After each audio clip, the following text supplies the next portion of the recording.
مسجدوں سے نا شب برات کی رات، شب قدر کی رات چیخوں کی آوازیں آتی ہیں، لوگ اتنا روتے ہیں نا.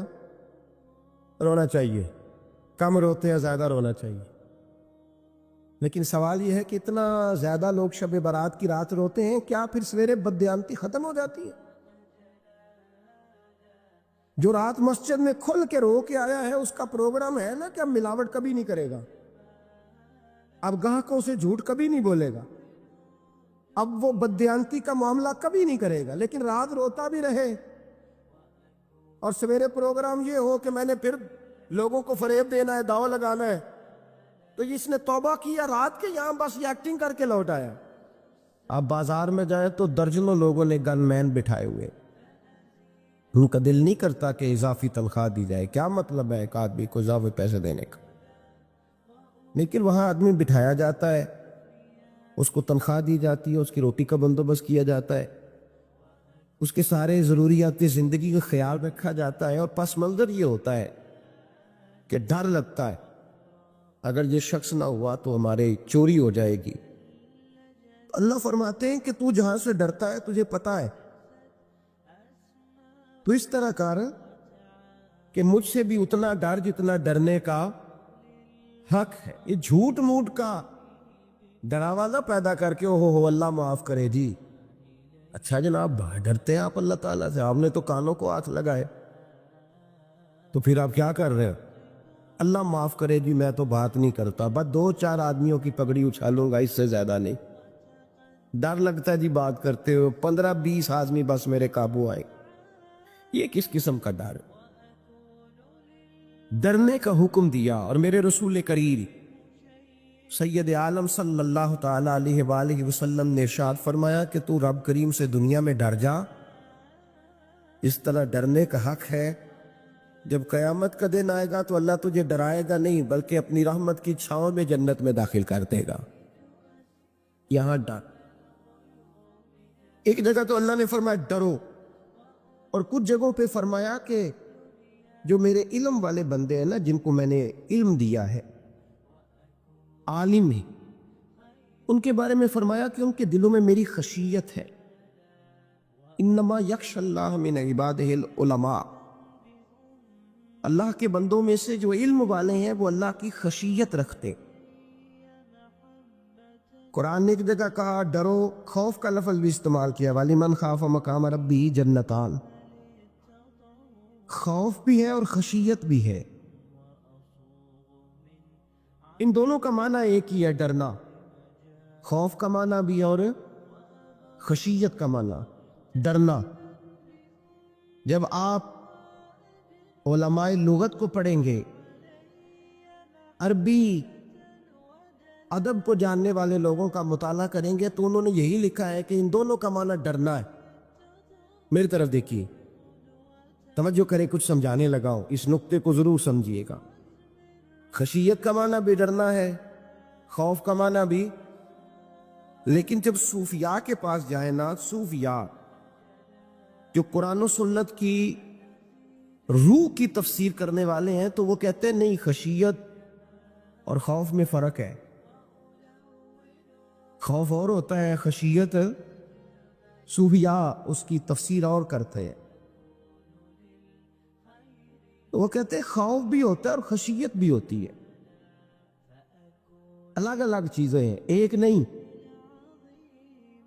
بڑی خوبصورت بات ہے، اگر آپ سمجھ گئے تو آپ کو فائدہ دے گی. صوفیاء یہ کہتے ہیں کہ بھائی خوف ہوتا ہے اپنے گناہوں کا، کہ میں نے یہ گناہ کیے ہیں، اگر اللہ نے مجھ سے پوچھا تو مجھے بڑا خوف آتا ہے مار پڑے، یہ خوف ہے. پھر سمجھ لیں، ایک آدمی نے حرام کا مال اکٹھا کیا ہے زندگی میں، معاذ اللہ اس نے بڑے پاپ کیے، گناہ کیے، شراب پی، بدکاری کی، معاذ اللہ تعالیٰ ثم معاذ اللہ. اب اسے ڈر لگ رہا کہ اللہ تبارک و تعالیٰ نے پوچھا تو میں کیا جواب دوں گا. یہ خوف ہے. اور خشیت یہ ہے کہ ایک آدمی سارا دن نماز پڑھتا ہے، روزہ رکھتا ہے، عبادت کرتا ہے، اللہ کو یاد کرتا ہے، پھر بھی ڈرتا ہے. یہ خشیت ہے، یہ خشیت ہے. جو گناہوں سے ڈرے وہ خوف ہے، اور جو رب کی ناراضگی سے ڈرے وہ خشیت ہے. جو کہے یار میرا رب کہیں ناراض نہ ہو جائے، میرا رب کہیں مجھ سے، بڑی خوبصورت مثال دی۔ میں نے اپنے اساتذہ سے پوچھا کہ حضور یہ مسئلہ کیا ہے، تو فرمانے لگے ایک بادشاہ نے ایک غریب کی بیٹی اسے پسند آ گئی تھی، تو اس نے عزت کے ساتھ اس سے شادی کر لی، رشتہ بھیج کے وقار کے ساتھ۔ بیٹی کا باپ اپنی بیٹی کے مقدر پر رشک کرنے لگا کہ میری بیٹی کو بادشاہ نے پسند کیا ہے، بادشاہ کے شہزادے نے رشتہ بھیج دیا ہے، شہزادہ بیاہ کے لے دیا بیٹی کو۔ 20 کنیز آئے، نوکرانیاں اس عورت کی خدمت کرنے پہ لگی ہوئی ہے، اس کا ہر حکم ماننے کو تیار ہے، لیکن وہ بی بی سویرے بھی رو پڑتی ہے اور شام کو بھی رو پڑتی ہے، روتی رہتی ہے۔ اسے کسی نے پوچھ لیا کہ بیبری تو روتی کیوں ہے؟ 20 کنیزائیں ہیں، گھر میں سکون ہے، ہر شے ہے، تو روتی کیوں ہے؟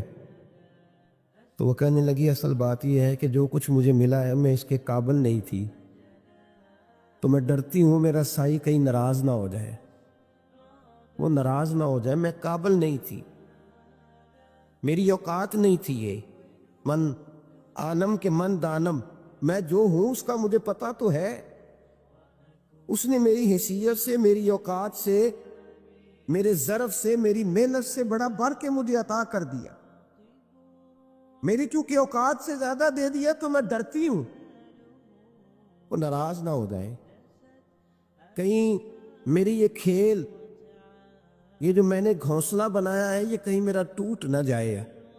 میرے بھائی، میرے رسول کریم سید عالم صلی اللہ علیہ وسلم کے امت کے اولیاء، صلحاء، صوفیاء، اتقیاء، صحابہ، اہل بیت، یہ لوگ جب روتے تھے تو یہ کوئی اس لیے نہیں روتے تھے کہ یہ آج دوپہر کو چینی میں ملاوٹ کر کے آئے ہیں تو اس لیے رو رہے ہیں، رات کو اس لیے نہیں روتے تھے کہ آج انہوں نے جو شکر بیچی ہے اور شکر کے اندر بورا ملایا ہوا تھا، اس لیے نہیں رو رہے کہ آج 10 15 20 لاکھ رشوت کا مال بینک میں جمع کر، اس لیے تھوڑی روتے تھے،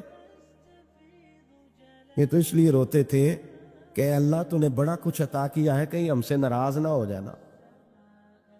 یہ تو اس کی خشیت میں رو رہے تھے۔ حضرت داؤد طائی رحمت اللہ تعالی علیہ، حضرت امام جعفر صادق جو نبی پاک صلی اللہ علیہ وسلم کے نواسے، جناب داؤد طائی کی ملاقات ہوئی تو امام جعفر صادق حضور کے نواسے عرض کرنے لگے، داؤد طائی یار میری بخشش کی دعا کرنا، رب مجھے معاف کر دے۔ تو حضرت داؤد طائی رحمت اللہ علیہ فرمان لگے، امام صاحب آپ حضور کے نواسے ہیں، میں نے دعا کرنی ہے کہ آپ نے میرے لیے کرنی ہے؟ تو حضرت امام جعفر صادق رو پڑے، کہنے لگے یار تو نہیں کرنی ہے، اور اسی لیے تو تجھ سے دعا کرا رہا ہوں کہ کہیں ایسا نہ ہو نانا مصطفیٰ کی بارگاہ میں جاؤں تو وہ مجھے کہیں کہ میں کس طرح کا تھا، تو کس طرح کا بن کے آیا ہے۔ یہی تو دعا کرانی ہے کہ میرے لیے دعا کر۔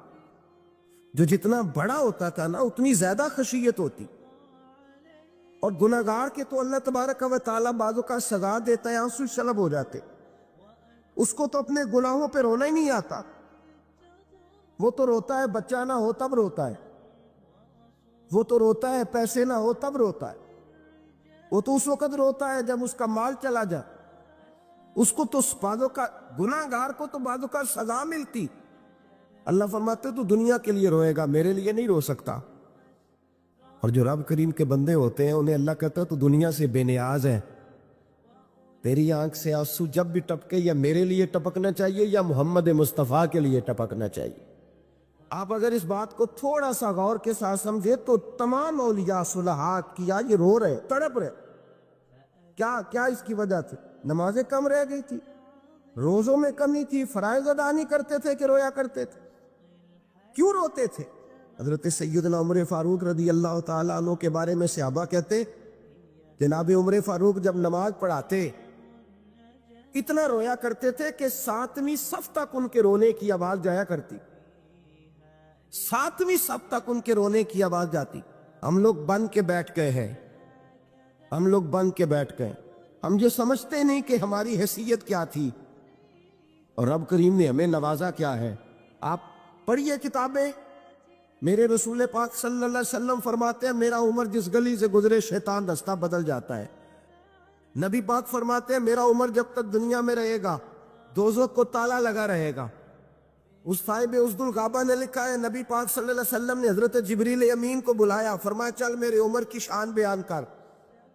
تو حضرت جبریل امین علیہ السلام عرض کرنے لگے یا رسول اللہ صلی اللہ علیہ وسلم 950 سال اگر اللہ مجھے عمر دے، 950 سال رب عمر دے اور پھر بھی میں عمر فاروق کے فضائل بیان کروں تو میں نہیں کر سکتا، عمر کی شان میں نہیں بیان کر سکتا، 950 سال بھی اگر میری عمر ہو۔ نبی پاک نے فرمایا پھر میرے ابو بکر کے بارے میں؟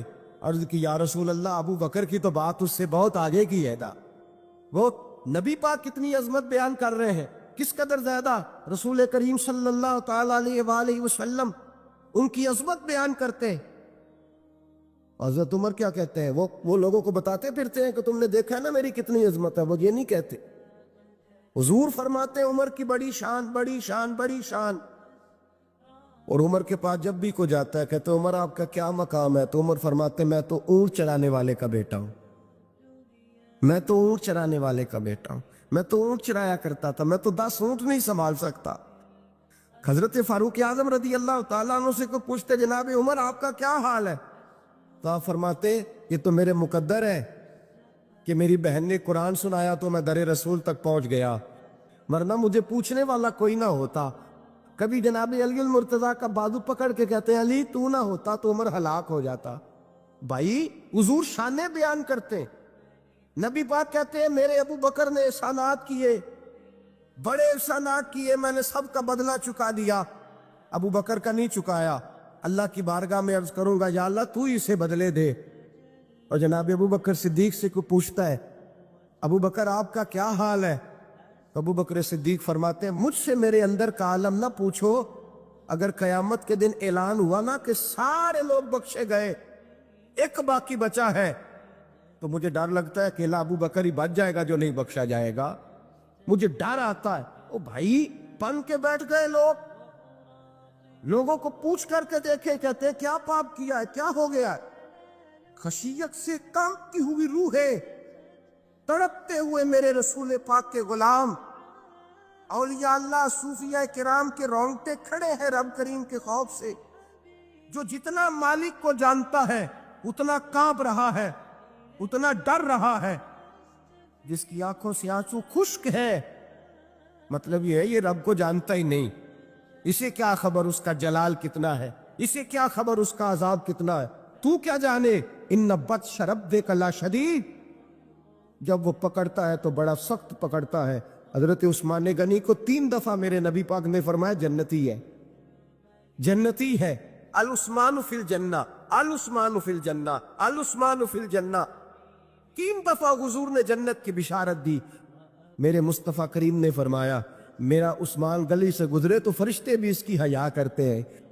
جناب عثمان غنی جن کو میرے نبی نے 2 بیٹیاں دے کے کہا عثمان میری 100 بیٹی بھی ہوتی، ایک کے بعد دوسری انتقال کرتی جاتی تو میں ساری تیرے نکاح میں دینے کا، وہی حضرت عثمان غنی قبر پہ کھڑے ہیں حضور کے وصال کے بعد، ایک قبر پہ کھڑے، آنکھوں سے آنسو جاری ہے، داڑھی ساری آنسوؤں سے بھر گئی ہے، روتے ہی جاتے ہیں، روتے ہی جاتے ہیں۔ غلام کہتا عثمان یار رونا ہمیں چاہیے، رونا ہمیں چاہیے، جن کو کوئی بشارت نہیں اور آپ کو تو 3 بشارتیں، روتے کیوں ہو؟ جناب عثمان غنی فرمانے لگے جس مصطفیٰ نے مجھے جنت کی بشارت دی اسی رسول نے فرمایا تھا قبر آخرت کی منزلوں میں سے پہلی منزل ہے، آخرت کی منزلوں میں سے پہلی منزل۔ سوچتا ہوں اگر رب کریم نے عثمان سے حساب پوچھ لیا حساب کیسے دینا ہے، میرے مصطفیٰ کریم نے، یہ تو بات ہے نا جناب عمر کی، یہ تو بات ہے حضرت عمر کی، حضرت ابو بکر کی، جناب عثمان غنی کی، اور جس شیر خدا کے بارے میں نبی پاک نے فرمایا علی منی وانا بن علی، فرمایا علی اور میں 2 نہیں، میں علی ہوں اور علی میں ہے، جن کو فرمایا من کنت مولا ہوں فہذا علی مولا، اس کا میں مولا اس کا علی بھی، اس کا علی بھی، جس مولا علی شیر خدا کو یہ درجہ دیا ولی المرتضیٰ اٹھے ہیں، نماز کا وضو کیا ہے، مصلی کی جانب جانے لگے تو جناب علی کا وجود تھر تھر کانپنے لگا، صبح برسنے لگے۔ حضرت سیدنا امام حسن آگے بڑھے، ابا جی کیا ہوا؟ میں حسن ڈر رہا ہوں، مالک کی بارگاہ میں جا رہا ہوں، کہیں رب علی کو دھتکار ہی نہ دے، کہیں مالک علی سے حساب ہی نہ پوچھ لے، کہیں اللہ تبارک و تعالیٰ ناراضگی کی نظر سے نہ دے۔ او بھائی، ہم لوگ اتنے دلیر، اتنے تگڑے، اتنے سیاہ، اتنے عقل مند، اتنے گناہوں کے پیچھے پہاڑ ہیں کہ مجال ہے کوئی ایک قطرہ وہ آنسو جو ہم نے سنبھال کے رکھے ہیں دنیا داری پہ بہانے کے لیے؟ کبھی اپنا حساب کر، کبھی سوچ۔ روز شکوہ کرتا ہے، کہتا ہے میرے پاس پیسے نہیں، گاڑی نہیں، کار نہیں، کوٹھی نہیں، سرمایہ نہیں۔ کبھی سوچ جو کچھ ہے، اگر رب کریم میرے اور آپ کے اعمال دیکھے تو ہماری حیثیت ہے کہ وہ سارا کچھ ہمیں دیا جاتا؟ ہماری اوقات تھی کہ وہ ہمیں دیا جاتا جو اس نے دیا ہے؟ ٹٹول کے دیکھیں، عمر گزر گئی، شکوے کرتے، ذرا پلٹ کے دیکھیں۔ اگر ہمارے گناہ اور ہماری نیکیاں اکٹھی کی جائیں تو ہم جزا والے نہیں، سزا والے نکلتے ہیں، معاذ اللہ۔ مامور غزنوی بڑا پیار کرتے تھے ایاز کے ساتھ، بڑا پیار کرتے تھے، نوازا کرتے تھے، روز کوئی نہ کوئی تحفہ ملتا تھا ایاز کو۔ کچھ حسد کرنے والوں نے کہا محمود تو اسے تحفے دیتا ہے اور یہ جنگل میں اسلحہ اکٹھا کر رہا ہے کہ تیرے خلاف علیحدہ سے فوج تیار کر رہا ہے، کچھ وقت آئے گا یہ تجھے چھوڑ کے علیحدہ سے بادشاہی کا دعویٰ کر دے۔ ماموں غزنوی کہنے لگے یہ کس طرح کی بات؟ کہا تمہیں پتہ ہے کہ ایاز عصر سے لے کر عشاء تک کہاں رہتا ہے؟ محمود کہنے لگے یار واقعی میں نے کبھی پوچھا تو نہیں۔ شک کا بیج بو دیا، شک کا بیج بو دیا۔ محمود غزنوی کہنے لگے اچھا آج میں پیچھا کروں گا، تفتیش کروں گا، تحقیق کروں گا کہاں جاتا ہے، تحقیق کروں گا۔ محمود غزنوی نکلے پیچھا کرنے۔ عصر کے بعد ایاز نے جنگل کا رخ کیا، محمود بھی پیچھے پیچھے ہو لیے۔ کہتے ہیں جنگل کے بیچ جا کے ایک جھونپڑی آئی، اس جھونپڑی کے اندر ایاز گئے، دروازہ کھولا، اندر چلے گئے۔ مجھے بڑا غصہ تھا کہ ہر بات مجھے بتاتا ہے، یہ کیوں نہیں بتائی؟ جب ایاز اندر گئے تو میں نے زور زور سے دروازہ کھٹکھٹایا غصے کے ساتھ۔ ایاز نے دروازہ کھولا، باہر آئے، میں نے کہا پیچھے ہٹ۔ ایاز پیچھے ہٹے تو میں اندر چلا گیا۔ محمود کہتے ہیں جب میں اندر گیا تو میں نے اس جھونپڑی میں ایک پرانا کرتا لٹکا ہوا دیکھا، ایک ٹوٹے ہوئے جوتے پڑے ہوئے دیکھے، ایک چھوٹا سا ڈنڈا دیکھا، ایک مٹکا، ایک پیالہ دیکھا۔ میں نے ساری تلاشی لی تو چند ٹوٹی پھوٹی پرانی چیزیں۔ میں نے کہا یار یہ کیا ہے؟ تو کہتے ہیں یاز کہنے لگا بادشاہ ٹٹول کے دیکھ لے، یہی کچھ ہے جو تو نے دیکھا ہو۔ میں نے کہا یہ ہے کیا؟ کہتے ہیں یاز پیروں میں بیٹھ گیا، تڑپ کے رونے لگا، کہنے لگا بادشاہ یہ میری اوقات ہے، یہ میری اوقات ہے، یہ میری اوقات ہے، یہ میری اوقات ہے۔ کہا کیا مطلب؟ کہنے لگا جس دن تیرے پاس آیا تھا نا تو یہ میری کائنات تھی کل، آج تیری مہربانیوں نے مجھے یہاں تک پہنچا دیا ہے۔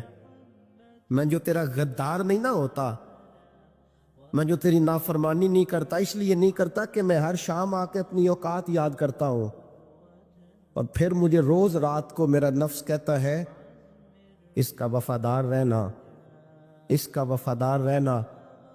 تو اس حال میں تھا جب آیا تھا، اگر یہ بگڑ گیا تو پھر تجھے اپنی اوقات کا پتہ ہے نا۔ محمود غزنوی نے سینے سے لگایا، کہنے لگے آج تک تو بچا بھی اس لیے ہے کہ تو اپنی اوقات نہیں بھولا۔ ملا رومی کہتا ہے اپنی اوقات یاد رکھ تو کیا تھا، تجھے ایک رات سونے نہ دے تو اپنی ٹانگوں پہ کھڑا نہیں ہو سکتا، تیری وہ آنکھ لے جائے تو کچھ نہیں کر سکتا، وہ تجھے معذور کر دے تو کچھ نہیں کر سکتا۔ 30 سال کے اونچے 7 فٹ قد کے جوان اس نے فالج زدہ کر کے ہسپتالوں میں ڈال دیے، وہ کچھ نہ کر سکے۔ بڑے بڑے پہلوان جو کہتے تھے کہ ہم اٹھے تو دنیا اٹھتی ہے، اس نے پھینک دیے من و مٹی کے نیچے، کچھ نہ کر سکے۔ اپنی حیثیت نہ بھول۔ میرے رسول کریم سید عالم صلی اللہ علیہ وسلم نے فرمایا 2 باتوں میں لوگ دھوکے میں ہیں، اوکے میں ہے، اوکے میں ہے، دھوکے میں۔ یا رسول اللہ کون سی؟ فرمایا جو صحت مند ہے وہ دھوکے میں ہے، وہ سمجھتا ہے میں کبھی بیمار ہی نہیں ہوں گا، مجھے روز اسی طرح نیند آئے گی جس طرح اب آتی ہے، میں روز اسی طرح اٹھوں گا جیسے اب اٹھتا ہوں، میں جتنا ہی لمبا چوڑا رہوں گا جس طرح آج ہوں، میرا حسن اسی طرح قائم رہے گا جیسے آج ہوں۔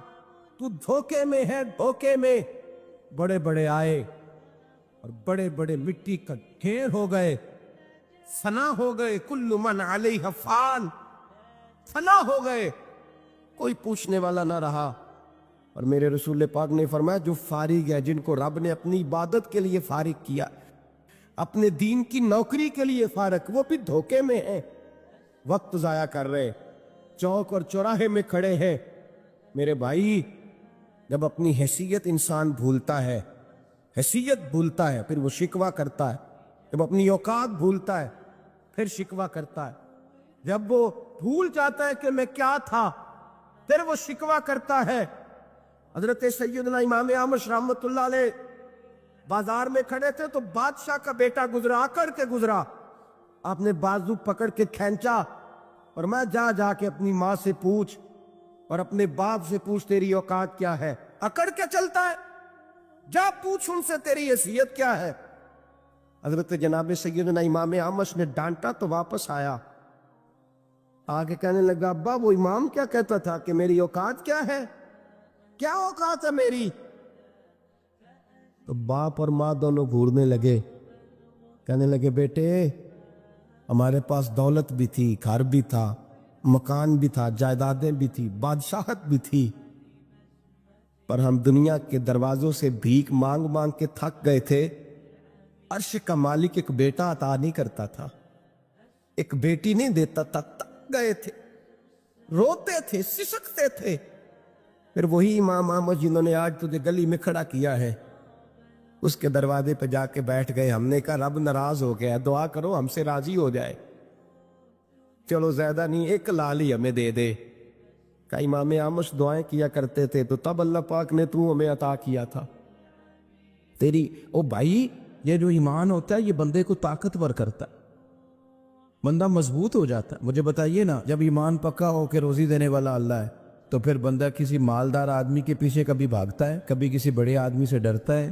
جب اسے پتا ہو کہ عزت اور ذلت اللہ کے دستے قدرت میں، پھر وہ سیاستیں، سازشیں یہ کام کرتا ہے۔ تو پہلے تو مضبوطی ایمان درکار ہے ہمارے بچوں کے اندر، ہمارے مزاجوں کے اندر۔ جب تک وہ مضبوطی ایمان، حضرت مولا علی شیر خدا کرم اللہ تعالی وجہ ان کریم ایک دفعہ بڑے علین ہو گئے، کمزوری آ جاتی ہے، بندہ بیمار ہو جاتا ہے۔ تو ہمارے ہاں بیمار لوگ بعض اوقات ایسا جملہ بولتے ہیں جو کفر کے زمرے میں چلا جاتا ہے۔ آپ پریشان ضرور ہیں، تکلیف میں ضرور ہیں، لیکن آپ بات وہی کریں گے جو شریعت اجازت دیتی۔ حضرت علی شیر خدا شدید علیل تھے، ایک صحابی تیمارداری کرنے گئے تو حضرت مولا علی کا چہرہ دیکھ کے پریشان ہو گئے، کہنے لگے آپ تو بڑے سخت علیل ہیں، اللہ خیر کرے، اللہ تعالیٰ آپ کو صحت دے۔ تو حضرت علی کہنے لگے تو فکر نہ کر، مجھے اس بیماری سے کچھ بھی نہیں ہوگا۔ نے کہا کیوں؟ فرمانے لگے مجھے نبی پاک علیہ السلام نے فرمایا تھا علی اس وقت دنیا سے جاؤ گے جب داڑھی خون سے رنگین ہو جائے گی، تو اس کا مطلب ہے میں خنجر کے وار کے ساتھ شہید کیا جاؤں گا، میں بیماری سے دنیا میں نہیں جاؤں گا، میں یہ بیماری سے مجھے کچھ بھی نہیں ہوگا، اللہ مجھے شفا دے دے گا۔ چونکہ حضور نے فرمایا کہ ساڈے نبی دی زبان ساڈے واسطے قرآن، تو سب سے پہلے تو اپنے ایمان کے اندر، توکل کے اندر مضبوطی پیدا کریں۔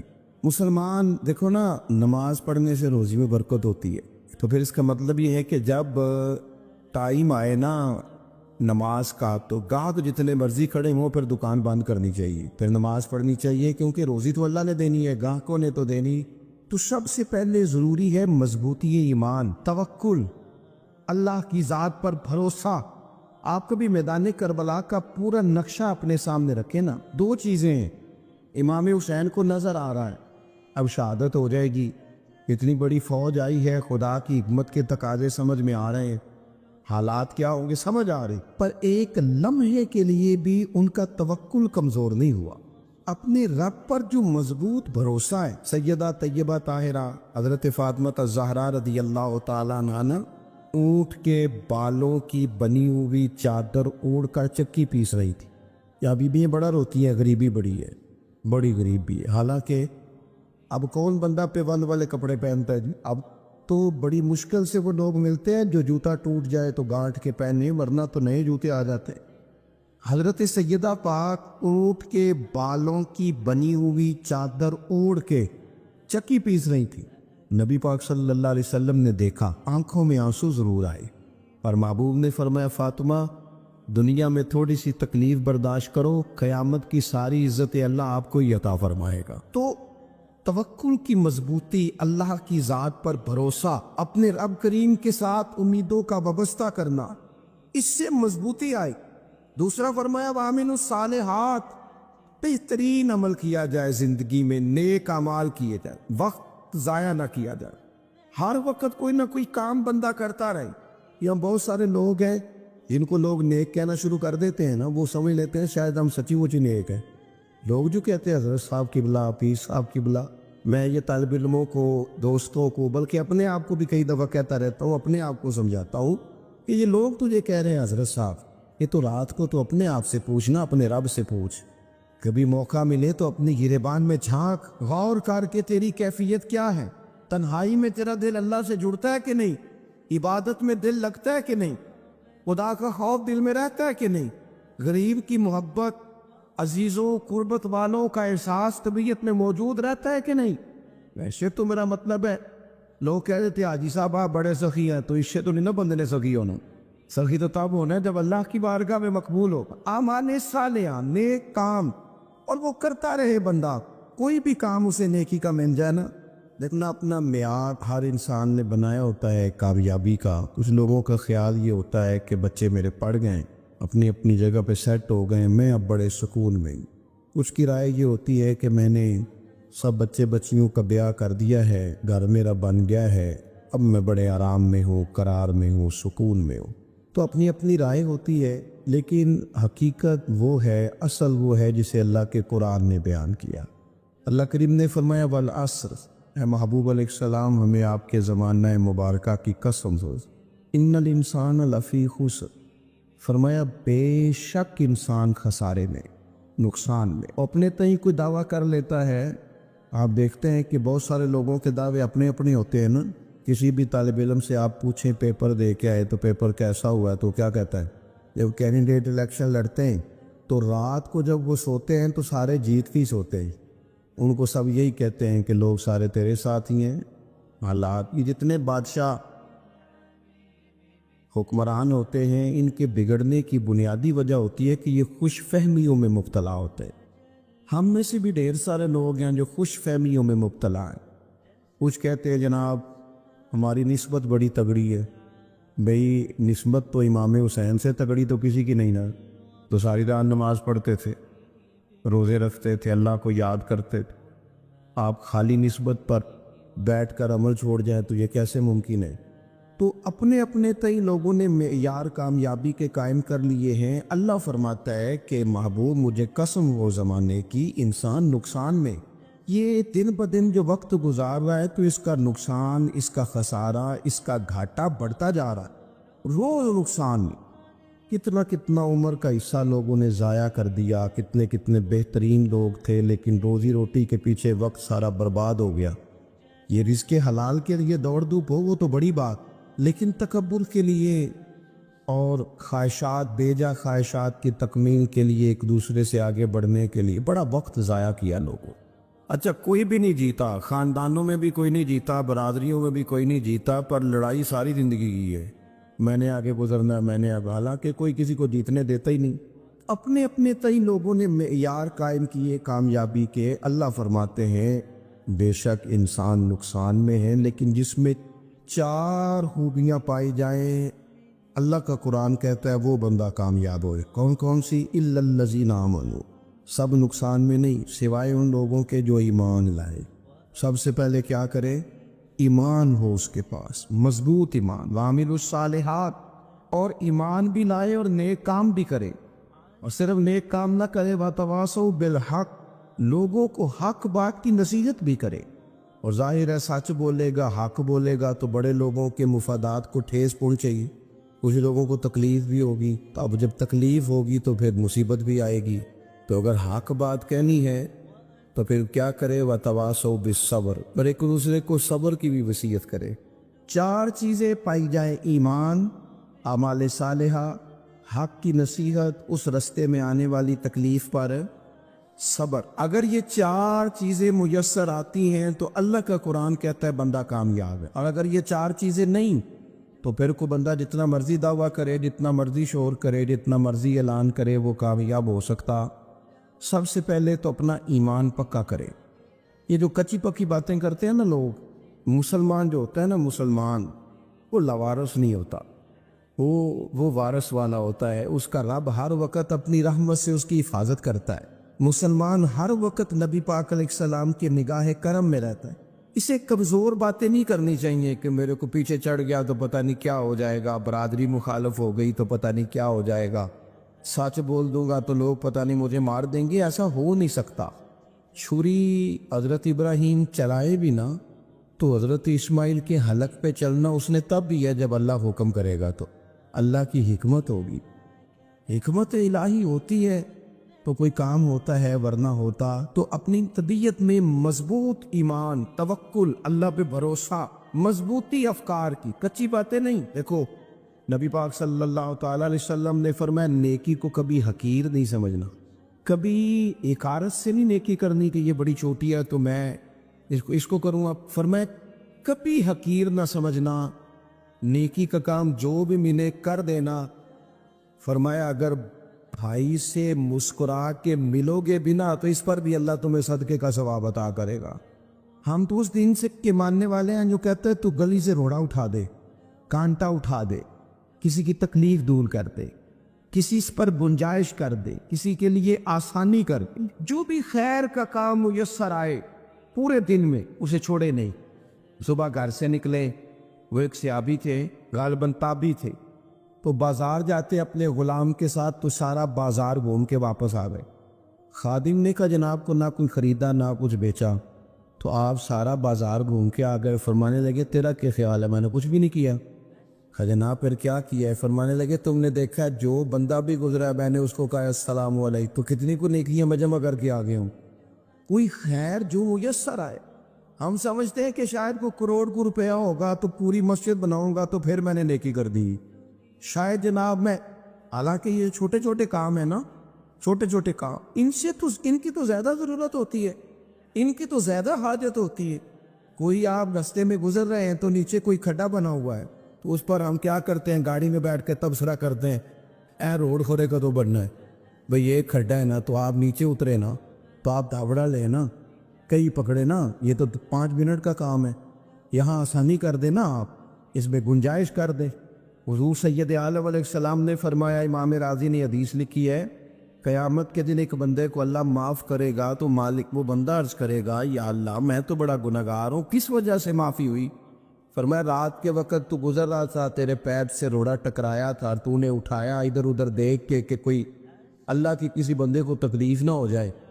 کمانے کو وہ تو میں نے زمانہ بیت گیا، کوئی اتنی بڑی بات بھی نہیں سمجھی. تو رب کریم نے فرمایا تو رات کے اندھیروں میں بھی میرے بندوں کا خیال رکھتا تھا تو میں تیرا خیال نہ کروں؟ کوئی عمل ہمارے ہاں لوگ کوئی کام نہیں کرتے، بالکل نہیں، کوئی کام نہیں، نہ بڑے نہ چھوٹے نہ سمجھدار نہ ان پڑھ، کچھ بھی نہیں. نشستن گفتن برخاستن، بیٹھو راج کے گپے مارو، تبصرے کرو فلانا کچھ نہیں کر رہا، فلانا کچھ نہیں کر رہا، اس کے بعد اٹھ کے چلے جاؤ. کہ کچھ کرے، وعامل الصالحات، نیکیاں جمع کرے زندگی میں، خزانہ بنائے، خزانہ، اپنی ڈیوٹیاں اپنی ذمہ داریاں پوری کرے. ہر وقت کام، ہر وقت ذمہ داری، ہر وقت ڈیوٹی.